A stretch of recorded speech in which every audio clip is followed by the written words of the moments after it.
என் அன்பிற்குரிய சகோதரர்களே, மஹ்ஷர் மைதானத்தில் மறுமை நாளையில் எல்லோரும் அமளிதுமளிக்குள் மாட்டுப்பட்டு கத்தி கதறக்கூடிய நேரத்தில் அரிசின் நிழலை தரக்கூடிய ஒரு அமல்தான் வலது கையால் செய்கின்ற தர்மம் இடது கைக்கு தெரியாமல் இருப்பது. எங்களில் எத்தனை பேர் இது போன்ற தர்மங்களை செய்கின்றோம்? நீங்கள் ஒவ்வொருவரும் அரசின் நிழல் பெறக்கூடியவராக ஆக விரும்புகிறீர்களா என்று கேட்டால் ஆம் என்பீர்கள்.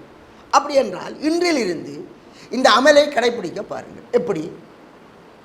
ஒருவருக்கும் தெரியாத ரீதியில் தர்மம் செய்ய பழகுவது. ஒரு கஷ்டப்பட்ட குடும்பத்தை எடுப்பது.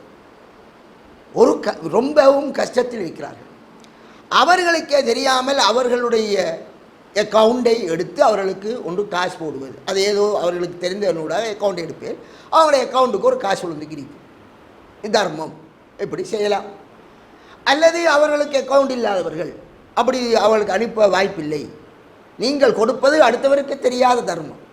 அவர்களுடைய வீட்டுக்கு உங்களால் முடியுமான உங்களுக்கு பக்கத்திலே உங்களுடைய ஊரிலே இருப்பவர்களாக இருந்தால் அவர்களுக்கு கஷ்டப்படுகிறதானே ஒரு மூடை அரிசை ஒவ்வொரு மாதமும் அவர்களுக்கு தெரியாமல் வீட்டில் கொண்டே வைப்பது.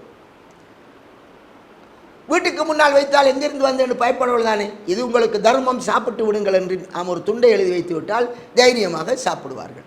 அப்போ நீங்கள் செய்கின்ற இது போன்ற மற்றவருக்கு தெரியாத, உங்களுக்கும் ரப்புக்கும் மட்டும் தெரியக்கூடிய வகையில் இந்த மாதிரியான ஒரு தர்மத்தை தொடர்ச்சியாக நீங்கள் செய்து வருகிற போது அரசின் நிழல் ஒன்று கிடைக்கும் இன்ஷா அல்லாஹ்.